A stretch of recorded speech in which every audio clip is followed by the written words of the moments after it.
Spring Stories of Stolen Childhood, Part 3. We have seen that how Anis Jung she goes to Simapuri because she had become quite familiar with these boys, the rag pickers, who have come from Bangladesh. She goes there and she finds out that these are the refugees who had come to Delhi in 1971, and they are living in a very poor condition.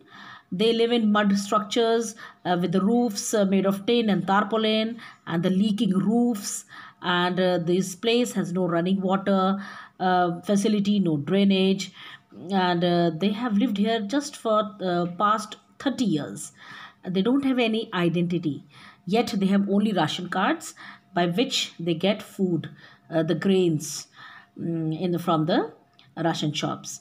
And these ladies, they are satisfied that they are at least living here, they are eating something, they are getting food to eat, and they don't remember their Bangladesh, their green fields or their houses.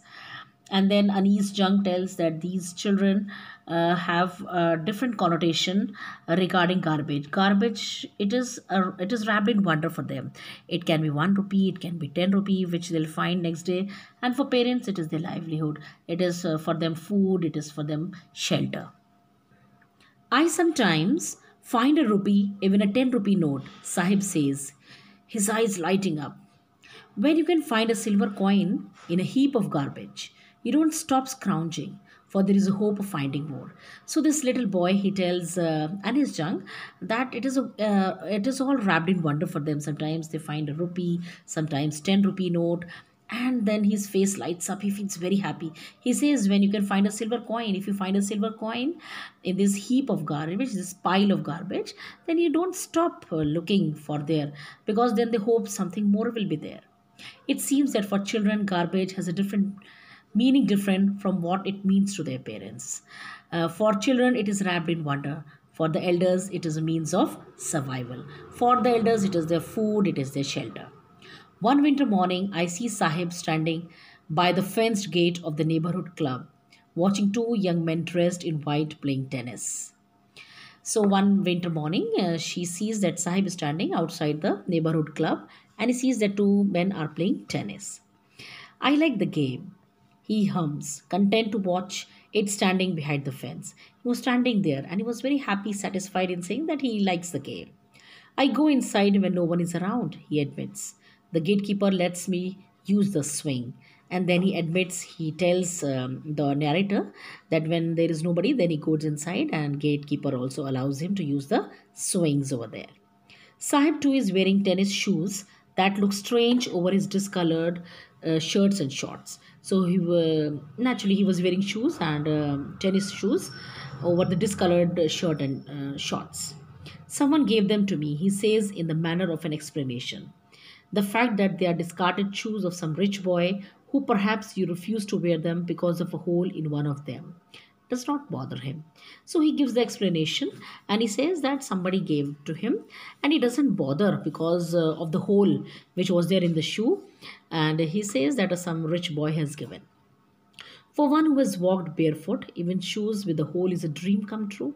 For the boy like Sahib, who walked barefoot, who did not even have a pair of shoes, this holed shoes is like a dream come true. But the game he's watching so intently is out of his reach. But the game he's watching so fixedly is out of his reach. He doesn't hope to play that game. This morning, Sahib is on his way to the milk booth. In his hand is a steel canister. I now work in a tea stall down the road, he says, pointing on the distance. So one morning, Sahib was going to the milk booth, and there was a steel box, that is canister, was in his hand. And he tells Anis Jung that he now works in a tea stall. I am paid 800 rupees and all my meals. Does he like the job? I ask. So she asks him if he likes the job. He His face, I see, has lost the carefree look. But the face has lost that carefree look. He's no more carefree now because he's working under somebody. The steel canister seems heavier than the plastic bag he would carry so lightly. And the steel canister which he is carrying is heavier. It is more burdensome. A burden of responsibility has come on him. Now he no longer feels light and carefree. The bag was his. The canister belongs to the man who owns the tea shop, and Sahib is no longer his own master. So these lines explains the very fact that at least that bag which he carried on his shoulder and picking up the rag was his. He was the master of his own life, and now this canister belongs to the man who owns the shop. Now he is no longer free.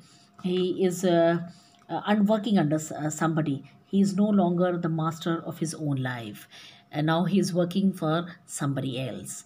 So this was the part one. We end here the first part of the chapter, that is about Sahib Alam and the life of the children who are rag pickers in Simapuri. In my next video, I'll start with I want to drive a car. This is about the people who work as bangle makers in the town of Firozabad. Thank you.